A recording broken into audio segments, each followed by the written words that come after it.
And we're happy to welcome you in once again to Upon Further Review. Along with Josh, this is Nate. We're at RJ Steakery in the Oyster Bar. Festive in our room here. We have nice decorations, which you can't see. Holiday colors. You see what I did for us here? See, I got my red on. I even brought out my little old Santa tie. You know, trying to flash and trying to get in the spirit here, and who knows? Maybe it'll snow next week, and all right, everybody will be happy, right? Anyway, all right. Coming up on our show today, we'll continue our review of the year 2009. We try to find some of the bright spots that occurred, and something good happened certainly in the spring. We'll also have, let's see, high school coverage we didn't show you yet that occurred Monday night when Bullock Academy's teams played earlier this week on Monday night. And so we'll have some of that for you also. Also have highlights from the Georgia Southern basketball game that took place Tuesday night. And we've got a lot of picks to make this week with a lot of bowl games. So we'll start. Looks like my Christmas list. Well, that's okay. So we're going to start with just a few of those here. And we'll spend a little more time on some of these games, which Josh has referred to as total exhibition games. Yes, but there are a couple of games this week that are not total exhibition games.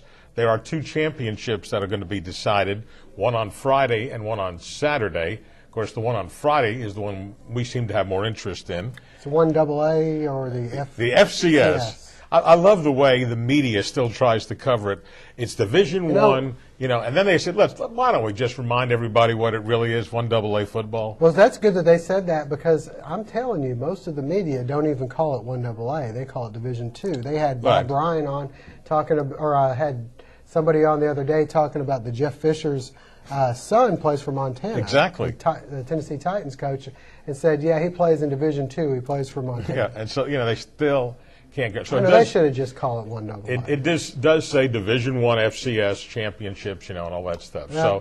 So that is coming up on it's not in our picks, but it's going to be a matchup. Oh, we got to throw that on there, Nate. Well, we can just want to talk about the game, okay? Villanova making its first ever appearance in the championship game, and you wonder how many will travel from Philadelphia, down to Chattanooga for the game. Montana will bring its probably same old contingent. Crowd, They've done a good job of supporting their team. For some reason, when they knew they were playing 3 at home in the playoffs, it's a little easier for them to plan, okay, if we're going to make the trip, let's get a charter just in case, right? And it's funny because Villanova, a lot of people may not understand, they've had quite a year. In fact, they beat a team who's going to a bowl game this year. They beat Temple to start the year. That's right, yeah. And Temple's in the Eagle Bank Bowl. We don't have Eagle Bank in town anymore, but there's an Eagle Bank. There's an Eagle Bank somewhere. Yes, indeed. But so that's coming up on Friday night, just after watching the games from this past weekend. Montana would appear to be an overwhelming favorite going into this game. Villanova, which has scored a lot of points during the regular season and early in the playoffs, only scored 14 in the cold at home against William & Mary. Part of that, though, I think, is the familiarity of the teams having played each other 5 or 6 weeks earlier.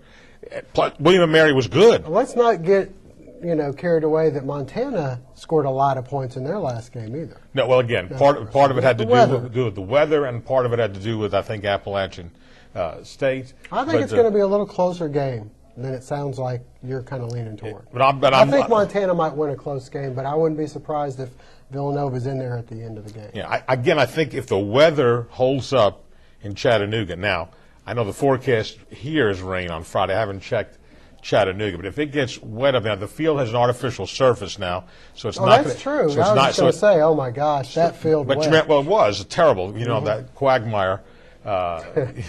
Anyway, the embarrassing thing was the year after we played in the game that time in 2001. They spray painted the field green. There's all that stuff. So they have that one there, and then you have. But anyway, on Saturday, the Division III championship game, and I found out talking earlier today to my reporter on Mount Union, Joe Tate, who does the Cleveland Cavaliers.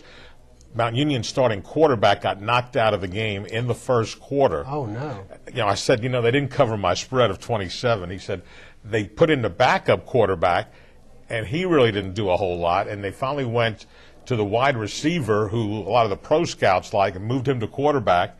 and they ended up holding on and beating Wesley. But are they going to do a 30 for 30 on Mount Union? How they've changed the face of Division III football? This is the 5th straight year they are playing Wisconsin Whitewater. They have beaten Wisconsin Whitewater 3 times. 2 years ago, Wisconsin Whitewater. The two of them have become the dominant programs. Now, what Larry Karras has done at Mount Union is silly. I know most people don't follow Division III football, but the college folks, the coaches, they understand the domination. And a lot of people wondered why he hasn't moved on, to bigger and better things or whatever. But he stayed right there. It's an amazing story. They're in Alliance, Ohio, with 200 members on the football team, with this varsity and the junior varsity. The junior varsity. Non-scholarship. Wow. So anyways, that's Saturday. Will Mount Union win without their starting quarterback? I think it makes it, again, for a close game. Even when they've had most of these championship games they played with Wisconsin Whitewater have turned out to be very close games. ESPN? Yes, it's another ESPN on Saturday afternoon. And they play that one in Salem, Virginia. I think has been the host site for that. So we'll be talking more again. Later on our show, we'll start to pick some of the key games. And on our show tomorrow, we'll do the rest of the bowl games leading up to, I did not put in our picks yet, the games that will occur when we come back in January. The Orange Bowl is not till January 5th, and then the championship game is not till the 7th, I believe. Yeah. All right, Upon Further Review is brought to you in part by our friends at the Statesboro Convention and Visitors Bureau, wishing you and yours the best this holiday season. Also our friend Lovett Bennett Jr., attorney at law PC, reminding everybody to enjoy the holidays, be safe. And again, when you need legal advice in the Statesboro, Bullitt County area, you know who to call, Lovett Bennett Jr., attorney at law. We're back with more. Going to take a look back on the 2009 season in review. Some of the highlights from the year coming up next on Upon Further Review.